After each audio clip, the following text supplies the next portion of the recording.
இந்த மாதிரி கொடுத்துருக்காங்க. இதை நம்ம அட்ஜஸ்ட்மெண்ட்டும் பண்ணிக்கலாம். இங்கே வந்து பார்த்திங்கன்னா ஒரு கிளிப் மாதிரி கொடுத்துருக்காங்க. இதை லூஸ் பண்ணிட்டீங்கன்னா என்ன ஆகும்னா இது கீழே ஓப்பன் ஆகும்.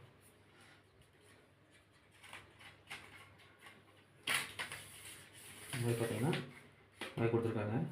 இப்படி ஓப்பன் பண்ணிங்கன்னா ஓப்பன் ஆகிடும். இந்த மாதிரி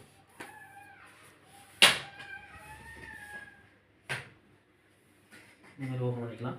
அடுத்து இது ஹைட் வந்து அட்ஜஸ்ட் பண்ணுறதுக்கு இது ஸ்டாண்ட் ஃபிக்ஸ் பண்ணிக்க வேண்டியதான். இதை ஃபிக்ஸ் பண்ணிவிட்டு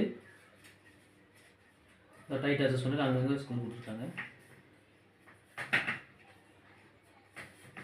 அது லூஸ் பண்ணிக்க வேண்டியதான்.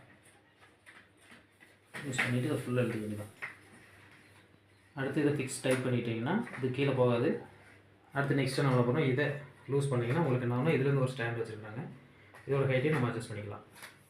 பார்த்திங்கன்னா இந்த மாதிரி ஹைட் வருது. இது கிட்டத்தட்ட